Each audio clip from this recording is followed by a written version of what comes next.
processos e propriedades. Ainda teria troca de radiação entre superfície, mas eu prefiro deixar, né? Não daria tempo da gente avançar mais aí, mas, né? Até aqui eu acho que já está muito bom. Aqui nós vamos estudar de maneira mais delicada a radiação térmica.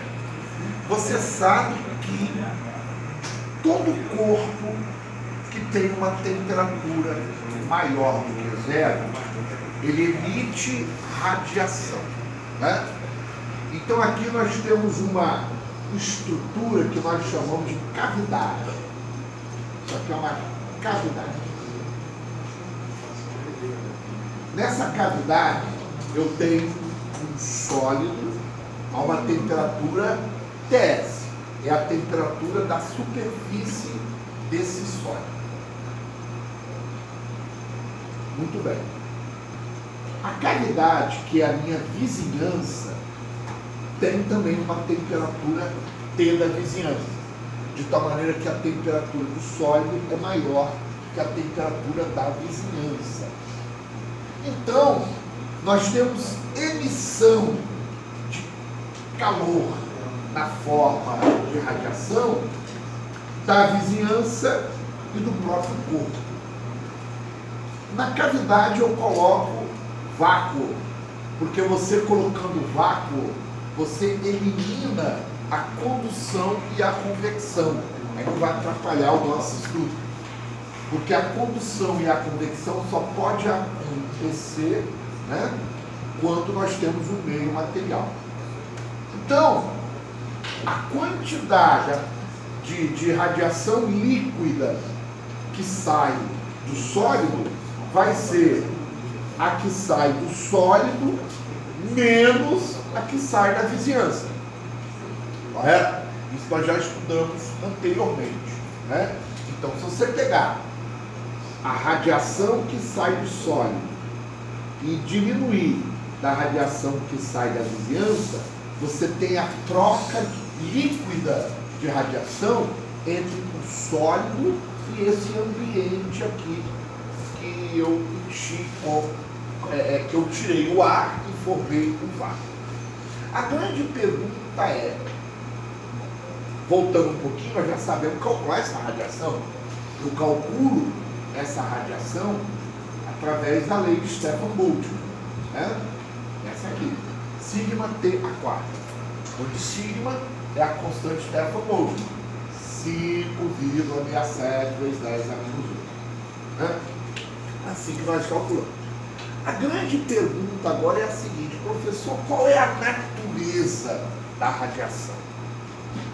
Bom, mais ou menos quando nós estávamos chegando no final do século XIX, lá por 1889, 1890, um físico chamado John Clerk Maxwell, ele desenvolveu 3 equações matemáticas que sintetizaram toda a elerodinâmica e, em consequência, toda a mecânica clássica. Então, a física clássica, ela foi fechada ao ponto dos físicos da época declarar que não era possível descobrir mais nada na física. A física estava completa. Ninguém ia conseguir passar daquele ponto, porque as equações de Maxwell fechavam, né? Inclusive, através da equação de Maxwell, você consegue provar que a velocidade da luz é 300 mil quilômetros por segundo. Através da equação de Maxwell, você consegue provar que a luz, ela se propaga na forma de ondas eletromagnéticas, né? Tudo fechadinho. Até que um experimento fez o cavalo da física cair, ou o físico cair do cavalo. Surgiu, no finalzinho do século XIX, uma coisa chamada efeito fotoelétrico. o surgimento do efeito fotoelétrico virou a física de cabeça para baixo. O que é o efeito fotoelétrico? Você tem um sólido, emite luz sobre a superfície, e ninguém sabia explicar por que elétrons começavam a saltar da superfície. Muito estranho. Por quê? Se a radiação luminosa é uma onda, como é que uma onda vai fazer isso com os elétrons? Não é? Aí os vícios entraram em parafuso. Vocês têm uma ideia? A coisa foi tão grave que em 1906 o criador dessa fórmula, Boltzmann, cometeu suicídio. Ele entrou num parafuso tão grande que ele não conseguia explicar como a luz pode fazer o elétron soltar. Se é uma onda, não era para fazer isso. Ele se matou. Se matou. Entrou numa é claro que provavelmente deve ter outros motivos. Mas diz que o principal é que ele ficou maluco, ele não conseguia aceitar, porque ninguém conseguia explicar essa porcaria. Foi chifre, não? Oi, Foi chifre, não? Olha,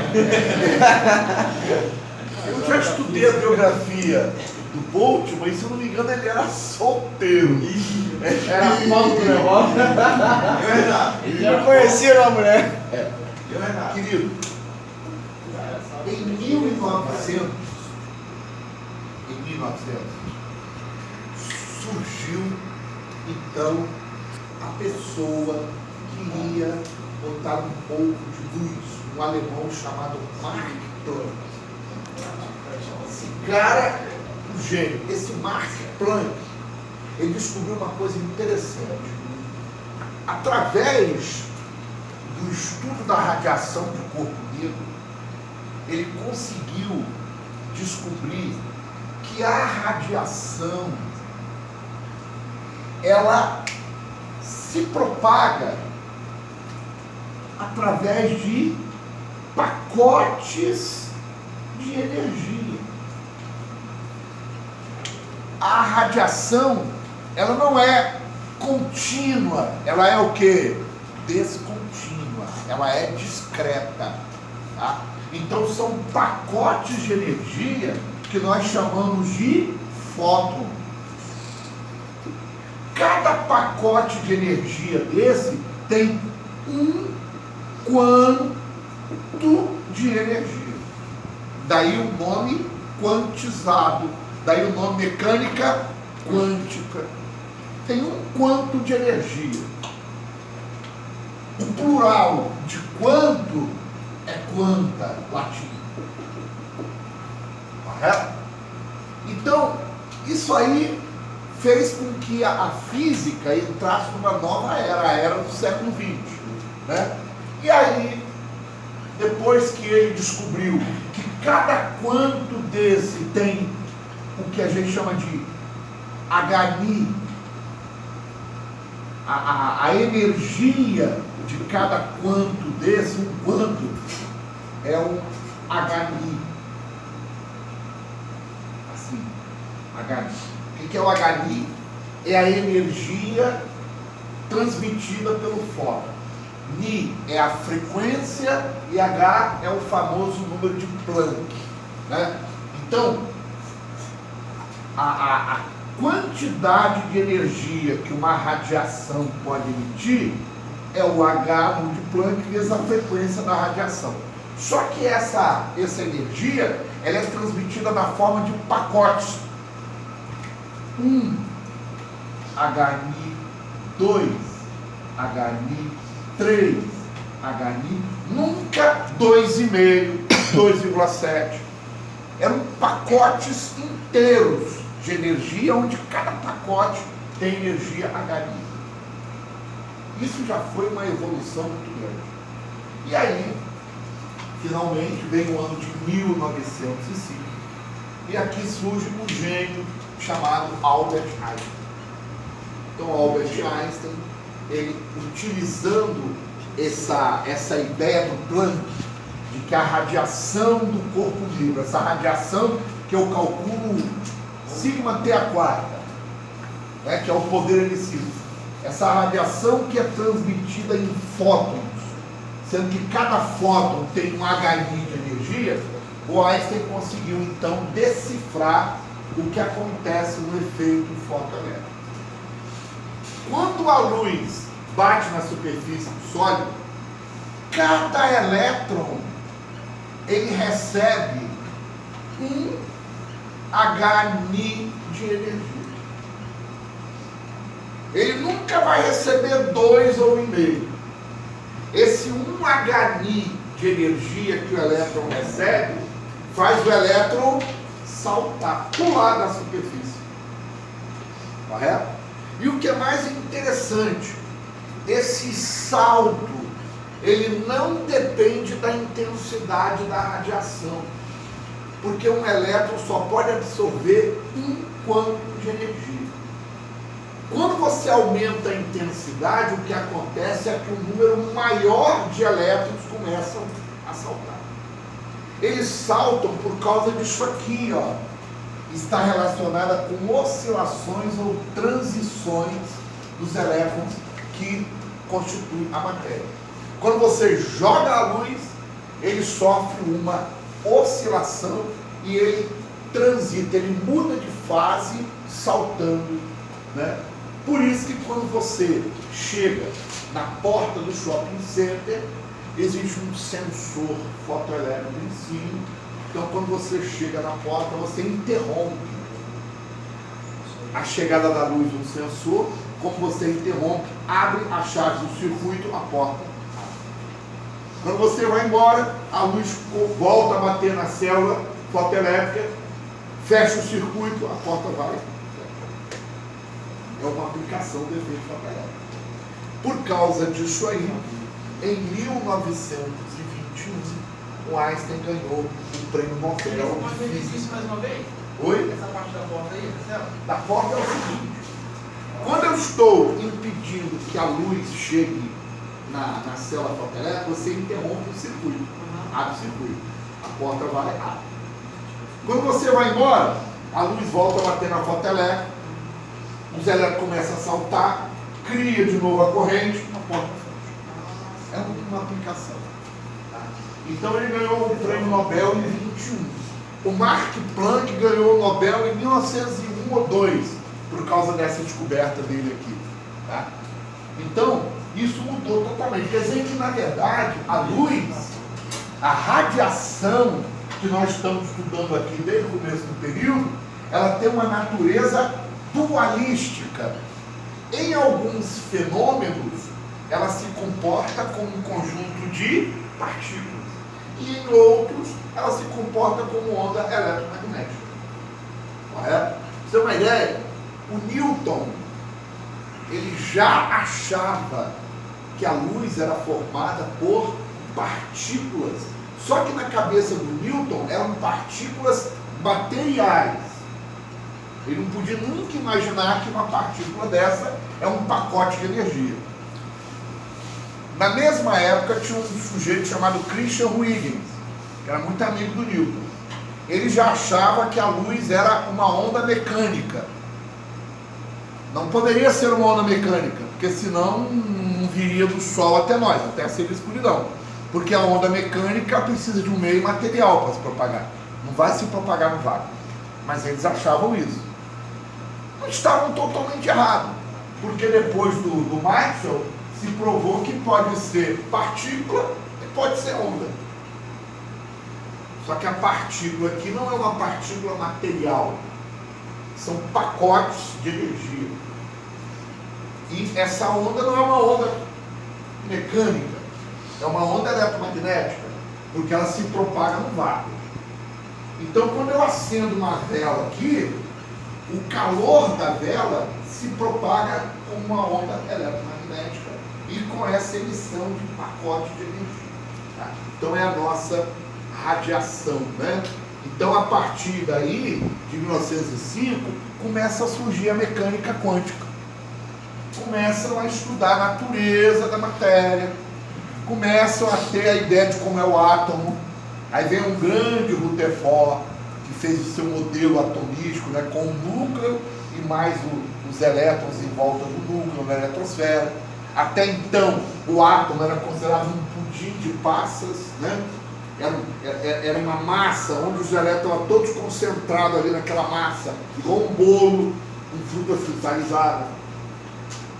Aí o Rutherford, através de uma série de experimentos, ele descobriu que o átomo ele tem um vazio, né?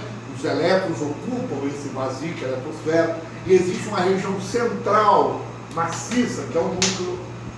E ele conseguiu descobrir isso bombardeando placas de ouro, bem fininha, com partículas alfa. A partícula alfa é um átomo de hélio. Átomo de hélio tem 2 elétrons. E no núcleo tem um próton. Então, quando você bombardeia, ao bater ali naquela placa de ouro, começou a ocorrer desvios impressionantes, desvios que nunca ocorreriam se por acaso o átomo fosse um pudim de passas. Havia partículas alfa que batiam na placa e voltavam sobre ela mesma. Então ele concluiu que provavelmente o átomo tem alguma coisa no centro dele, muito o quê? Maciço. E as outras não se desviavam tanto porque em volta dele era vazio, aí era onde a eletrosfera estava. E aí a física começou, a mecânica quântica, tudo que nós sabemos hoje, né? Depois disso aqui, o Einstein, ainda em 1915, ele conseguiu criar a sua teoria da relatividade geral. Em 1905 saiu a relatividade especial, né? Só ligada à velocidade. É isso. Agora, para nós aqui, engenheiros, nos interessa o quê? Nos interessa estudar 2 coisas. Primeiro, a intensidade da radiação emitida. E segundo, a direção onde essa radiação é emitida. Só que como a radiação ocorre no espaço, você precisa amarrar essa direção em que a radiação é emitida com algumas coordenadas, no caso aqui coordenadas esféricas. Então nós temos um ângulo chamado ângulo azimutal, né? E nós temos um outro ângulo φ. Então você consegue amarrar a direção de emissão radiativa através desses parâmetros, né? Essa superfície aqui, DAM, é uma superfície infinitesimal, porque quando a radiação ocorre em todas as direções, você precisa pegar uma fatia desse espaço, né? Uma fatia para poder fazer o seu estudo. Esse DW aqui chama-se ângulo sólido. Vocês estão acostumados com ângulo plano, mas existe o ângulo sólido. O ângulo sólido é o ângulo formado entre planos. Isso aqui é um ângulo sólido. Tem um teto e tem as 2 paredes. Aquele pontinho lá, onde o teto se encontra com as 2 paredes, forma um ângulo sólido. Essas 3 superfícies são ortogonais. Esse ângulo sólido é o ângulo de 90 graus. Só que é um 90 graus que está no espaço e não sobre a superfície. Então é o caso do DW, que nós já vamos calcular daqui a pouco, né? Bem, em relação a essas outras coisas aqui, eu prefiro mostrar para vocês através de um exercício. Aí vocês vão entender direitinho como é que se usa essas expressões. Ok? Então é isso. Tem um campo maravilhoso aí nesse papo que eu levei agora com vocês aí. É muito bom ler isso, procurar na internet, estudar um pouco a história da física na virada do século e como que a física chegou até hoje. Graças a Einstein nós temos o privilégio de ter GPS. O GPS ele é corrigido através das equações de Einstein, né? A transmissão de sinais elétricos, de sinais, meios de comunicação, é tudo graças à teoria da relatividade geral de Einstein. Então trouxe um avanço no campo da tecnologia fora do comum.